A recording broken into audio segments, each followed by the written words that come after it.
귤 실버스탄이라고 하는 사람이 쓴 아낌없이 주는 나무가 있습니다. 이 그림책인데 그 아낌없이 주는 나무의 줄거리는 이렇습니다. 한 곳에 사과나무가 하나 큰 게 있었고 조그만 소년이 있습니다. 서로 간에 아주 이 나무는 소년을 사랑했습니다. 그래서 소년은 이 나무를 또한 굉장히 좋아했어요. 그래서 나무에서 잎사귀를 따다가 왕관을 만들고 그리고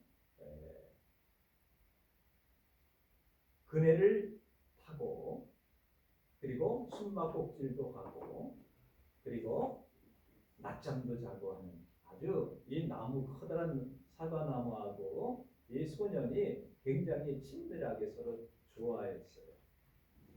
그래서 그 나무에서 많은 것들을 얻고 나무는 그 소년을 보면서 행복했어요. 그런데 좀 더 장성해지다 보니까 이제 청년이 되었어요. 청년이 되다 보니까 이제 돈이 필요할 거 아닙니까? 내가 돈이 너무나 없다. 이제 결혼도 하고 그래야 되는데 어떻게 하면 좋겠는가? 그러니까 나무가 말하기를 야, 이 사과 열매를 다 따가지고 팔아가지고 장만을 해라. 그래서 이제 결혼 자금을 마련하고 이제 나갔어요. 또 한참 그러니까 이 나무는 늘 이 소년의 오기를 기다리고 있었겠죠. 근데 어느 날 이제 나이가 좀 들어서 와서 하는 말이 이제 좀 집을 하나 지어야 되겠는데 어떻게 될지 모르겠다. 그러니까 이 가지와 줄기를 잘라서 이제 집을 좀 지어라. 그리고 나무가 자기를 내어줍니다. 그래서 잘라가지고 집을 잘 지어놨어요. 또 그리고 한참 동안 오지를 않아요. 그러더니 이제 좀 나이가 지긋하게 들어서 이제는 내가 너무나 외롭고 쓰러졌는데 이 배를 하나 만들고 어디를 가고 싶다. 그래가지고 이 나무가 그럼 나를 잘라서 이 기둥을 베서 배를 만들어. 그래서 이 사람은 이 나무를 잘라가지고 배를 만들라고 멀리 떠났어요. 그런데 이제 나중에 나이가 많이 들어서 또 이 나무를 찾아왔어요. 내가 이제 쉴 곳도 없고 이제 지치고 어떻게 할 수 없고 그렇다. 그러니까 이 나무가 이 밑둥이 베어진 이 그루터기라고 하잖아요. 여기에 앉아서 쉬어라. 이 나무가 그렇게 얘기를 하고 그 노인은 거기서 앉았다. 근데 나무가 하는 말은 나는 그래도 행복했다. 이런 내용이에요. 아이들 동화책이죠. 이렇게 초록색 바탕에 사과나무 하나 있고 어린애 있는 그런 쉘 실버스탄이라고 하는 사람이 지은 책의 내용입니다. 그래서 제목만 들어봐도 무언가 잘 알 수 있겠죠. 아낌없이 주는 나무. 아낌없이 주는 나무. 이런 것들을 이런 동화를 읽으면서 거기 이제 중간에는 나는 나무가 말해 나는 행복했다. 그러나 꼭 그런 건 아니었다. 이렇게 나와요. 아마 안타까웠던 모양이에요. 이 자기가 사랑하는 소년이. 근데 맨 마지막에는 그래도 나는 그 소년 때문에 행복했다. 그러니까 가지도 줬죠, 잎도 줬죠, 사과도 줬죠, 나무 집을 이끌어 가지도 줬죠, 몸통도 줬죠. 이제 아무것도 줄 것이 없는데 그래도 그 쉴 공간을 줬다. 그래도 행복했다. 그래서 아낌없이 주는 나무라고 하는 조그만 동화책 같은 그림으로 되어 있는 그런 책이죠. 그러면서 대부분 이거는 이제 부모도 마찬가지죠. 아이를 잉태해서 10달 동안 뱃속에 두면서 입덧도 해가면서 먹을 거 먹지 못하고, 그다음에 약 같은 것도 이 태아한테 해를 좀 영향을 끼칠까봐 감기약조차도 안 먹으면서 버텨나가고, 아이들 킬 때 막 겨다닐 때부터 똥 오줌 다치고 먹여가면서 키우고, 그리고 뭐 학교도 교육도 시키고 장가도 보내고, 뭐 요즘은 자기들이 갑니다만 장가도 보내고, 또 새끼 나면 그것도 새끼도 AS 해줘야 되지 않습니까? 살아있을 동안에 부모가 모든 것들을 다 아낌없이 자녀들에게 베푸는, 뭐 꼭 그런 건 아닙니다만은 대부분의 부모님들, 특별히 아버지는 몰라도 어머니들은 그러한 마음을 가지고 살게 되죠. 그것뿐이겠습니까? 아낌없이 준다라고 하는 것은 굉장히 어려운 일입니다. 사람에게 있어서는 욕심이 있습니다. 또한 소유욕이 있습니다. 또 많은 것을 가지려고 합니다. 더 좋은 것을 가지려고 합니다. 2개 있으면 3개를 갖고 싶고, 3개 있으면 5개를 갖고 싶고, 5개 있으면 100개를 가지고 있습니다. 왜? 사람에게는 그러한 욕심과 탐심이 있고, 또 뭐는 성취욕을 하고만 가지려고 하고 그렇습니다. 근데 자기 것을 다른 사람에게 여러 개 있으면 줄 수 있어요. 줄 수도 있어요. 내가 2개 있어요. 그럼 하나를 누구한테 나눠줄 수도 있고 그래요. 그런데 자기의 몸이나 자기의 생명이나 자기의 가장 귀한 것을 다른 사람이 아낌없이 줄 수 있는 것은 참 어렵습니다. 쉽지 않습니다.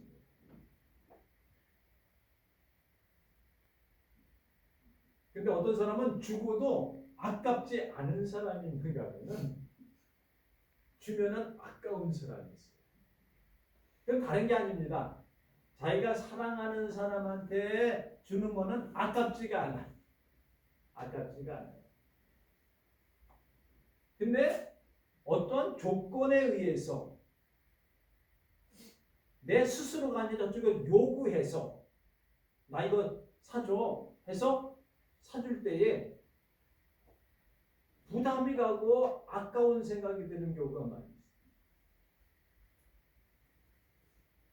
사랑하면은요, 사랑하는 사람한테 뭐 주는 것들은 그렇게 아깝지가 별로 않아요. 즐거워요. 근데 미운 사람한테 주기는 너무나 어렵습니다.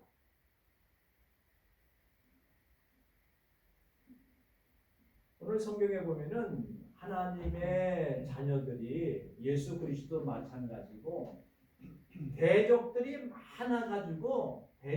많아가지고 오늘 본문의 말씀에 그 36절이면 우리가 종일 주를 위하여 죽임을 당하게 되며 도살할 양같이 여김을 받았다.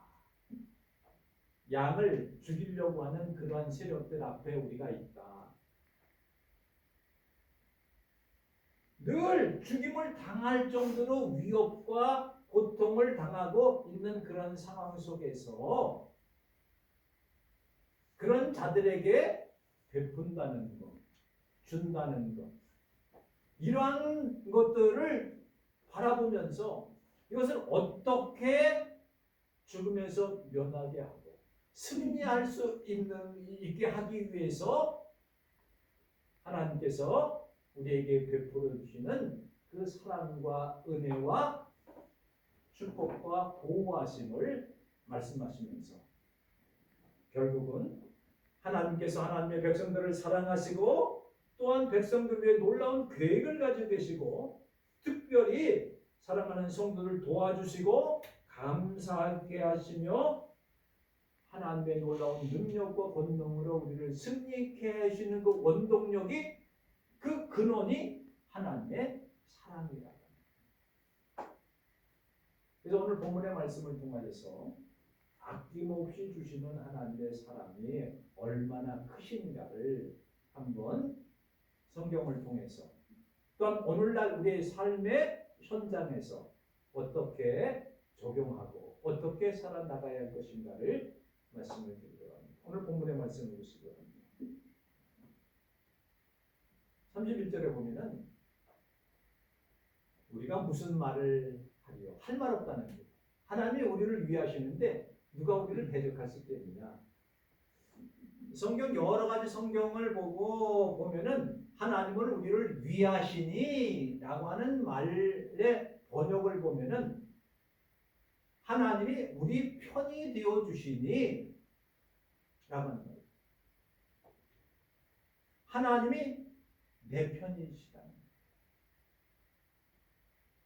어떠한 상황 속에서도 내 편에 서서 나를 위해서 나 때문에 나의 승리를 위해서 나의 성공을 위해서 내가 잘 되기 위해서 내 편이 되어 주신다.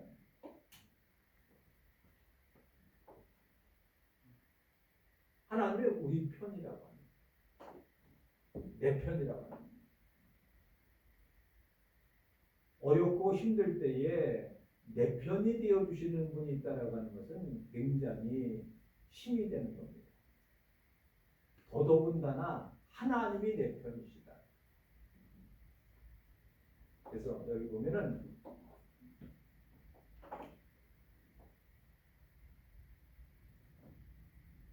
무슨 말을 만일 하나님이 우리를 위하시면 누가 우리를 대적하겠는가? 누가? 라고 하는 말씀에서는 감히 누가 하나님이 나를 위하시고 나를 지켜주시되 누가 감히 나에게 해를 끼칠 수가 있는가? 아무리 우리가 죽음 앞에 있다 할지라도 도살당하는 어린 양과 같은 데 처해 있다 할지라도 이것은 이사야 선지자를 통하여서 시편을 통하여서 죄송합니다. 시편을 통하여서 예수 그리스도가 죽으실 것을 예언한 말씀이지만서도 오늘날 우리에도 그러한 상황에 처했을지라도 하나님이 우리 편이 되어 주시니 감히 누가 우리를 대적할 수가 있겠습니까? 그 다음에 하나님의 택한 누가 능히 고발하리요 고소하리요 손가락질하리요 시비를 걸겠느냐? 하나님이 택하신 자 하나님의 거예요. 하나님의 자녀들이에요. 하나님의 백성들이에요. 누가 하나님의 자녀한테 손가락질하느냐? 고소하겠느냐? 시비를 걸겠느냐? 아니 시비를 걸고 고소를 하더라도 사람을 보고 고소하지 않습니까? 내가 이 사람을 고소해야 되냐? 내가 시비를 걸어야 되냐? 이 사람을 멸시하고 손가락질하나? 우습게 보니까 손가락질하는 거예요. 우습게 보니까 시비 거는 거예요. 아니 덩치가 이따만한데 조그만 애가 시비 걸 수 있겠어요? 툭 쳤어. 지나갔지. 조그만 애가 왜 치고 와? 혼날래? 이럴 수가 있겠어요? 우리 뒤에는 하나님께서 우리를 지켜주세요. 하나님께 나를 붙들고 계신데 누가 나한테 손가락질 합니까? 손가락질을 당한다 할지라도 이제 나중에 보면 환난이나 핍박이나 위험이나 칼이나 장례나 현재나 하늘 위에 있는 것이나 땅에 있는 것이나 그 공간에 있는 어떤 모든 것도 하나님의 자녀들을 건드릴 수 없다. 이거는요 우리가 알 때에 하나님의 통치성을 알아야 됩니다. 하나님의 지배성을 알아야 됩니다. 모든 우주 만물을 하나님께서 다스리시고 통치하시고 지배하고 계신다. 이게 무너지면은 우리는 연약해질 수밖에 없습니다. 겁낼 수밖에 없습니다. 대적들이 몰려올 때 우리는 숨고 벌벌 떨 수밖에 없습니다. 그러나 하나님의 통치성, 하나님의 지배성, 하나님의 간섭권, 하나님의 다스리심, 이게 우리 마음에 확증이 되어지면 겁내지 않습니다. 왜? 하나님 우리를 위해 주시기 때문에. 아낌없이 우리를 내어주신 분이시기 때문에. 세 번째로는 누가 우리를 죄인이라고 할 수 있겠느냐. 정죄하려. 이제 물음표예요. 질문이에요. 반어법으로 그럴 수 없다라고 하는 것을 강조하기 위해서 얘기하는 것이 오늘 본문의 말씀에 보면은 이렇게 얘기합니다. 누가 능히 고발하리요? 하나님의 대견을 고발하리요? 그 다음에 보면 누가 정죄하리요? 정죄한다는 건 죄 있다라고 이렇게 지적하는 거예요. 넌 죄이냐? 죄이냐? 이렇게 지적하는 거예요. 근데 그 누구도 나를 죄인이라고 지적할 수 없다. 지적질할 수 없다. 정죄할 수 없다. 죄인이라고 단언할 수 없다. 단죄할 수 없다. 왜? 하나님께서 변호해 주시기 때문에. 하나님께서 예수 그리스도를 통해서 우리를 용서해 주셨기 때문에. 그러면서 뒤에는 죽으실 뿐만 아니라 살아나신 이가 그리스도 예수시니 그는 우리 하나님 편에 계신 자요. 우리 위해 친히 간구하신 자입니다. 간구한다는 것은요, 그들은 변호해 주시는 분이시다. 그것도 간구한다면 기도해 주시는 분이겠죠. 우리를 위해서 죄를 용서해 주시고 우리를 변호해 주시는 분이 있는데 뭐 네가 나를 죄인이라고 할 수가 있냐. 변호사 되시는 주님께서 야, 얜 죄인이 아니야. 죄인이었지만 이미 탕감을 받고 용서를 받았어. 왜? 그것 때문에 예수 그리스도께서 십자가에 달리시고 죽으시고 부활하셨어. 내가 책임져. 너는 정죄할 자격이 없어. 죄를 정죄하는 정죄 권한자는 하나님밖에 없으셔. 네가 감히 뭔데 죄인이다 잘못됐다 손가락질 하느냐. 하나님께서 변호해 주고 계시는데 예수 그리스도께서 그것 때문에 돌아가셨는데 감히 누가 그렇게 합니다. 네 번째는 이렇게 얘기합니다. 35절에 보면 누가 감히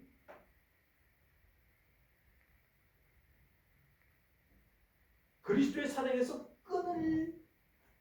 끊을겠느냐? 그리스도의 사랑에서 끊을 수 없다라고 하는 거예요. 누가 감히 하나님의 사랑에서 그리스도의 사랑에서 끊을 자가 있겠느냐? 왜요? 그 앞에 보면 이제 아낌없이 주신다고 하는 말을 계속했는데 이런 거예요. 아낌없이 주신다라고 하는 말 속에는 어떠한 대가도 바라지 않으신다. 어디까지 주셨냐면은 자기 자신을 생명을 주시기까지 하셨다. 뭘 더 바랍니까? 아낌없다는 거예요. 아낌없이 다 모든 것을 주신 분이시다. 자기 아들을 아낌없이 우리에게 주신 그분께서 뭘 더 주시겠느냐? 생명까지 주시겠다.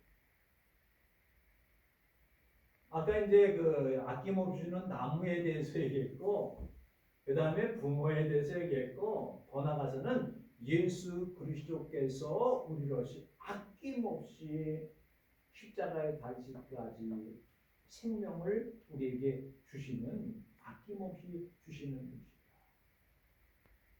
하는 것을 말씀드립니다. 그러면 하나님께서 아낌없이 주시는 하나님뿐만 아니라 우리 편이 되어 주신다 그랬죠. 그리고 여기 보면은 은혜를 주시는 분이셨다. 오늘 성경에 보면은 이렇게 32절에 보면은 아들과 함께 모든 것을 우리에게 주시지 아니하시겠느냐라고 하는 것은 은혜 은사를 말합니다. 은혜 은사. 하나님의 은혜가 얼마나 크신가. 하나님은 은혜를 우리에게 베풀어 주십니다. 의롭다 인정해 줄 뿐만 아니라 부활하시고 중보자 되시고 우리를 사랑하시고 이끌어 주시는 분이 바로 예수 그리스도요 하나님의 사랑이다. 여기서 끊을 수가 없다. 끊다라고 하는 것은 분리시킨다는 거예요. 분리시킨다는 거예요. 끊다는 건 단절시킨다는 거예요. 부모와 자식 간에 자식에게 아무리 못되게 놀아도 그 핏줄은 끊을 수가 없는 거예요. 하나님의 자녀가 좀 현찮다 할지라도 하나님의 자녀이기 때문에 그것을 끊을 수가 없습니다. 하나님께서 목숨을 내어주시기까지 한 그 사랑을 그 중간에 있는 그 어느 것도 끊을 수가 없습니다.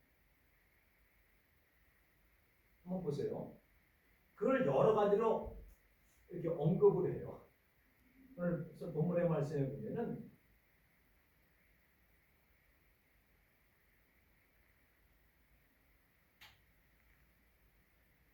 환난이나 곤고나 박해나 기근이나 적신이나 위험이나 칼이랴 환난을 당해도 배고파서 기근에 처해가지고 벌거벗고 아무것도 없을지라도 야 하나님이 널 사랑하냐? 그렇게 못 살고 그렇게 어렵고 힘들고 그런데 하나님 사랑해?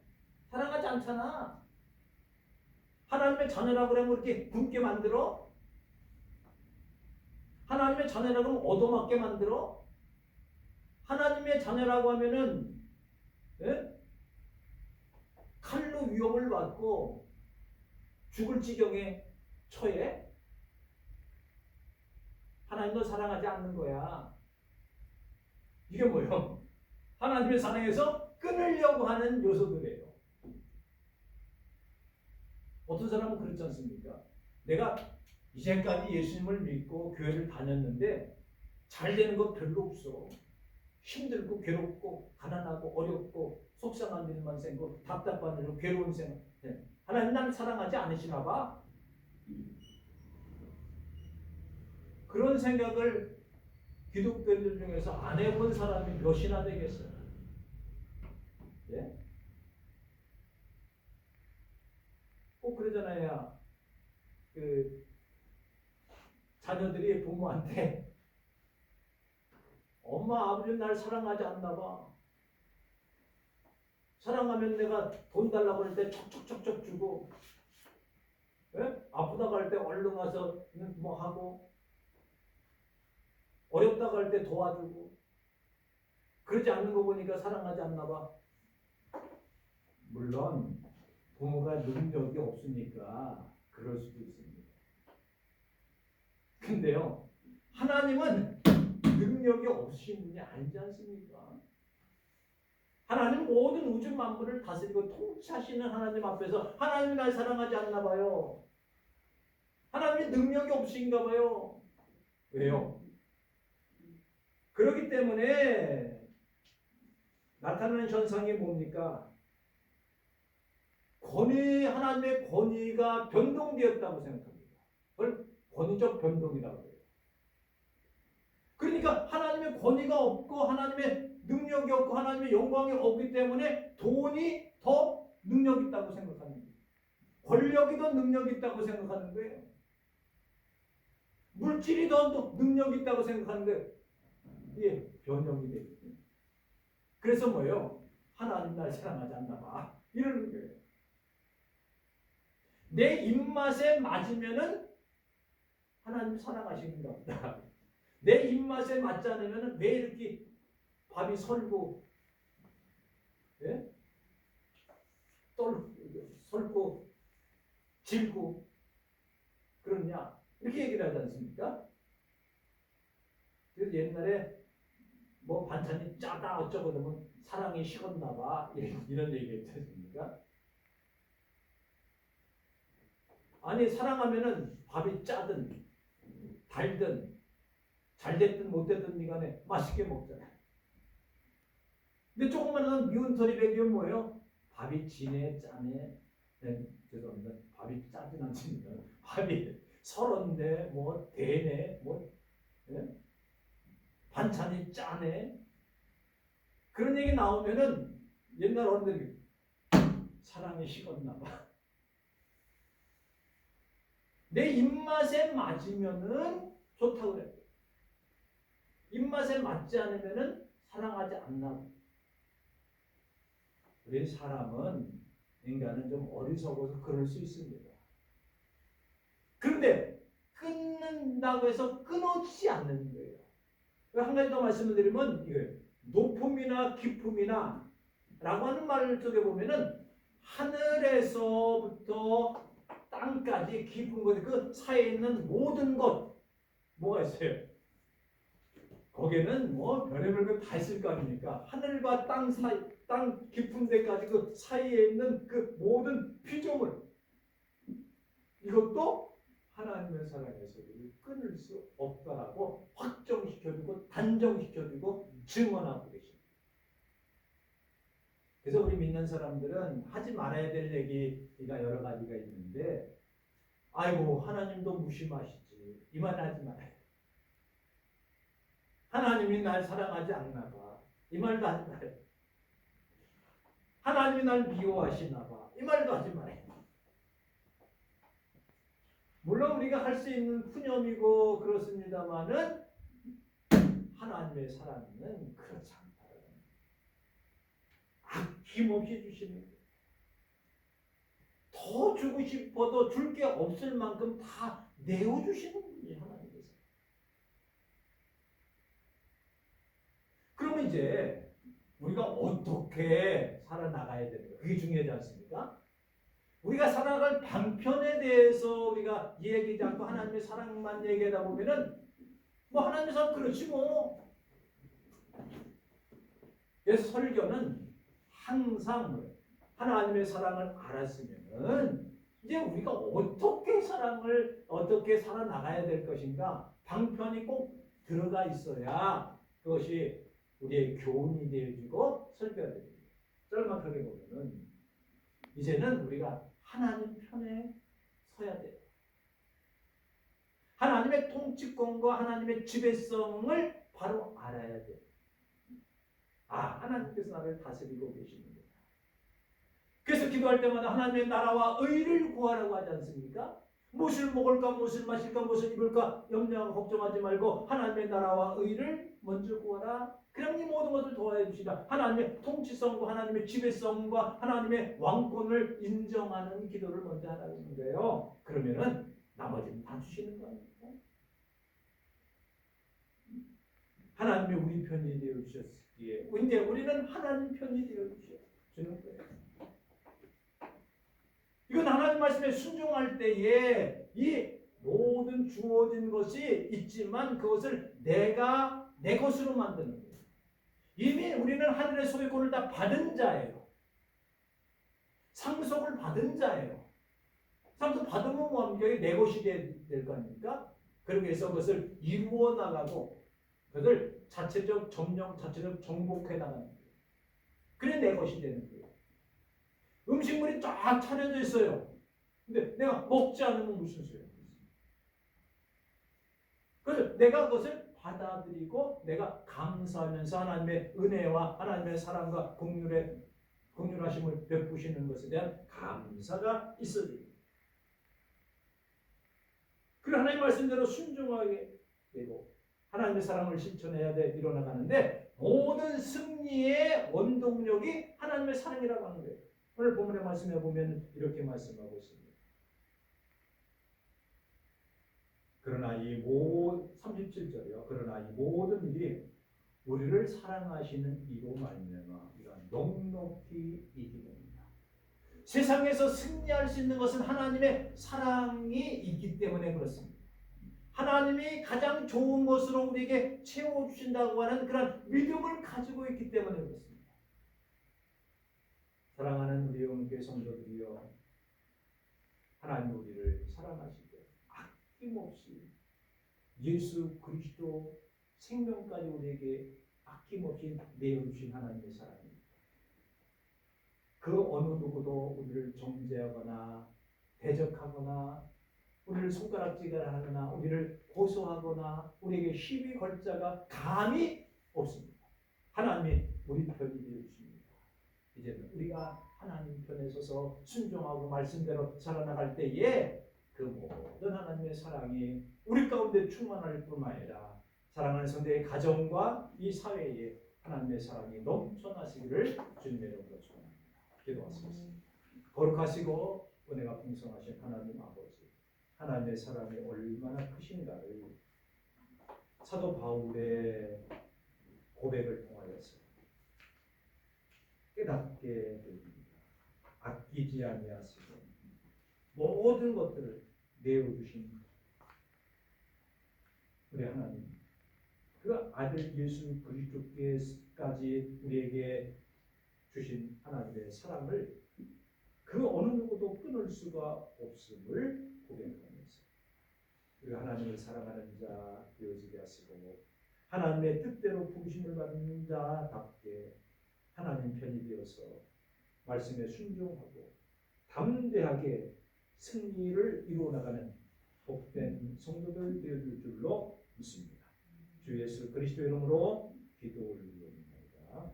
아멘.